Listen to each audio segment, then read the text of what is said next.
Hello everybody, and welcome to the Dark Ages of Dungeons and Dragons.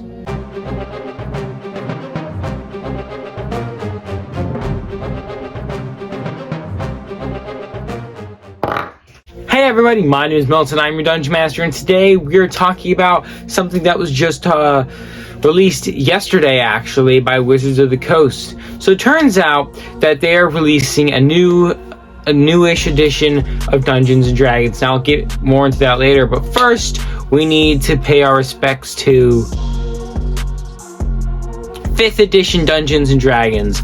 Now, I've only been playing D&D for about 5 years, and 5th edition was my first edition, and it's been my only edition for besides the occasional 3.5 and my one experience playing 4th edition.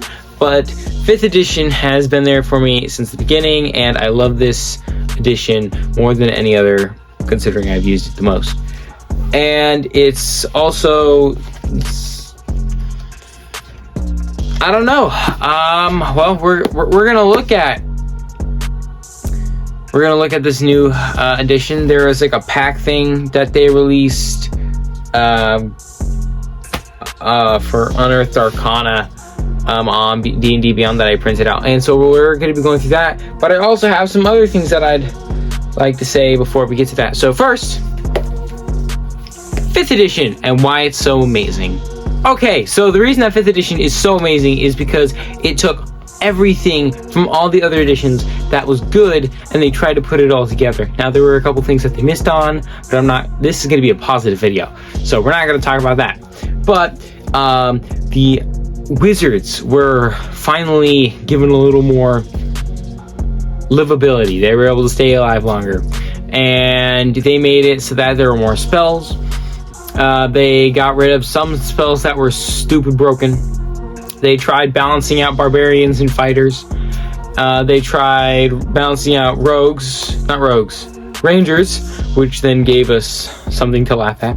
Although recently it's monks that have been getting the brunt of it, but I don't know, it's just memes will be memes. And then they're always released, the stuff that they've released for 5th edition has been amazing, like the new Spelljammer stuff that I don't have yet. I have just ordered it online actually. It should be here in a little bit, so I'm probably gonna make a video on that. But yeah, they're like space. There's space now for D&D, so if you can't tell, I'm really excited about that. And then we got we have Xanthus Guide, we have Folos Guide. Here, let's just go through the list. We have Xanthus Guide, we have the Player's Handbook, we have Tasha's Cauldron to Everything, we have fan-made products, we have Eberron, we have the Dungeon Master's Guide, we have Baldur's Gate Descent into Avernus, we have the Monster Manual, we have the Essentials Kit, we have the Book of Holding, we have Icewind Dale, Rim of the Frost Maiden, we have Waterdeep Dragon Heist, we have Volos Guide to Monsters, and we have the Monster Manual. I knocked that down. And it's just so amazing how much stuff they have done with 5th edition. It's so great, and I love the system, and I've been able to homebrew so much. And this version of D&D 5th edition has been so easy to homebrew to. As you see, I have some of the 4th edition books. I got them for free. But it's really hard to homebrew for 4th edition. I've even found some YouTube videos where people have been like, 5th edition, yes, it's amazing, you can homebrew so easily. And then 4th edition is like, that's bad. But, moving on. Alright, so, that's why 5th edition is super great. Next, so, what on earth is Wizards of the Coast doing? Now, if you think about it, they're doing a lot of stuff now. With D&D. We now have 1D&D coming out. There's going to be a digital platform that you can make your dungeons and other experiences in. They're making another Dungeons and Dragons movie, which I'm going to be making a video on soon. And they're going to have and there's probably so much more that they're going to be working on. And what I think they're trying to do is they're trying to do something that is both good and bad for Dungeons and Dragons, and that's making it, one, popular, and 2, a public or household name. Now, people who play D&D, it is a household name. But for other families, people are like, oh, Dungeons and Dragons? Because some people are still in the 80s and think that D&D is a cult or whatever. Me wearing this suit probably doesn't prove my point. But, yeah, and it's really good. And this next edition is supposed to be the last edition, and then they're going to be building off of that, but I'll get more on that later. And then this next movie is getting hyped up. Like, it is being so hyped, and I'm excited for it. Like, I'm really excited for it, and I can't wait. It's gonna be freaking awesome. And I've been preparing to make a video about it. I've been analyzing things and looking at the trailers and stuff like that. So that video is going to be coming out next, I think. All right, next. So for the new edition of Dungeons and Dragons, or 1D&D, they're going to be doing a revision of the core books. So they're going to be taking the Player's Handbook, the Dungeon Master's Guide, and the Monster Manual, and they're going to be going through them, and they're going to be revising some of the rules and some of the monsters and probably some of the stats. And through the Dungeon Master's Guide, they might be like changing how items work or how certain rules work, or adding more items or taking out items. Like they might, I wouldn't be surprised if they did this, but I don't think us as players would like it if they did this. But like if they removed the deck of many things, you know, the DM's Bane, as I like to call it, because it is such a broken item and it just breaks the game. You put that thing in your campaign and just say goodbye to your story, because your players are going to use it, and it's either going to kill all of them, or it's going to kill half of them and make the other half stupid rich and super powerful, or they're not going to get anything bad, which is what typically happens to me. But yeah, that would be interesting if they got rid of it. I still love the deck of many things though. But yeah. And then, so we are now coming into a digital age. Now, the beginning of that was fan apps.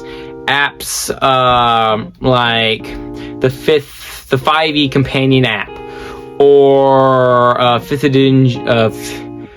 edition revised app, or like all these different apps that made it so that you could have Dungeons and Dragons on your phone. And Wizards of the Coast took the hint. Now, I'm an old school kind of guy. I like my stuff to be made of paper, but there are lots of people who don't have the space, and so they've made it so that they can have everything on their phone or on their computer, and so they don't have to have the space. And it's also made it so that Dungeons and Dragons can now reach a wider range of people, because there are people who don't really like reading books, and D&D is a bunch of books. So they're making this new digital thing. Well, not new, but D&D Beyond makes it so that people can do everything online, and some people like doing that. And then there's other fan things like Roll20, which is super awesome. There's a couple others. I think there's like one called like Dice Turtle or Dice Toad or something like that. And they're like digital platforms where you can play role-playing games, and that's just it's just amazing. And yeah, okay, so 1D&D. I actually have the printed off. I have the new printed off, like what's it called? Unearthed Arcana 2022 character origins. Blah blah blah blah blah. So I'm just gonna start reading. Yeah. Okay. This document is the first in a series of Unearthed Arcana articles that present material designed for the Player's Handbook coming out in 2024. The material here uses the rules in the 2014 Player's Handbook, except where noted. Providing feedback on this document is one way you can help shape the next generation of D&D. Alright, so what they're doing is they're going to be putting out these pamphlets, these printable files, and they're making it so that we as Dungeon Masters or as players can take this and we can put it in our games, and then we can send, I think it's the 30th, we can put in our own input on what we think and what we have. So the new things, like not what we have. So like input on what things we like and things we don't like. Okay. So let's hear. Inside you'll find the following content. Character races. These are the race options being considered for the player's handbook, all with updated design. So like humans will be updated. Half orcs will be updated. Orcs will be updated. Orcs aren't in the player's handbook, which is actually something I think that they should change. Character backgrounds. Here you'll see the fun role that a character's background is going to play in helping flesh out the character's origin. Starting languages. This section specifies the number of languages a character knows when created. Interesting. So they're putting languages are its own spot. That's interesting.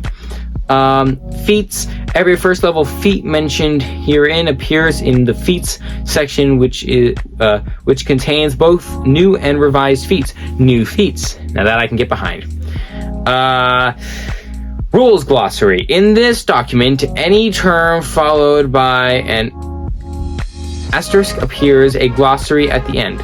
This glossary defines certain rules terms that appear in this document, focusing on terms that have been clarified or redefined or that don't appear in the 2014 Player's Handbook.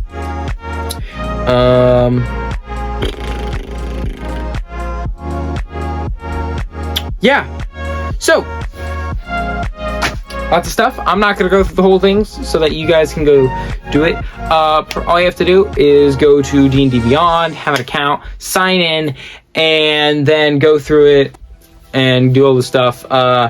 It's like, so it took me a minute to find it. So you go on to D&D Beyond, and then you just scroll down until you get to the bottom.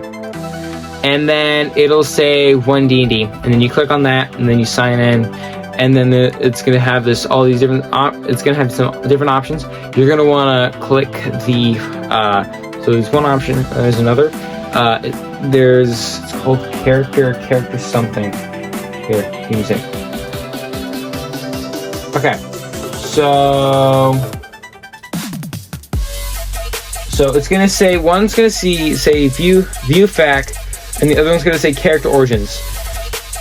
So click character origins. That's going to send you to the printable file. So that I'm saying that so that you don't waste your time. So I hope you guys enjoyed this video. And now for a quick word from our sponsor. Do you spend too much time on your phone? Do you get tired of regretting looking at your phone for hours and hours on and going down that rabbit hole on YouTube and just going on your phone in general and not having something there to remind you? Then I have the solution for you. Stop looking at your phone. My Patreon. So what it is it is a Patreon page that gives you wallpapers that tell you and give you little reminders. Like this one says stop looking at your phone. And this one says phones are a sin. And there are so many others.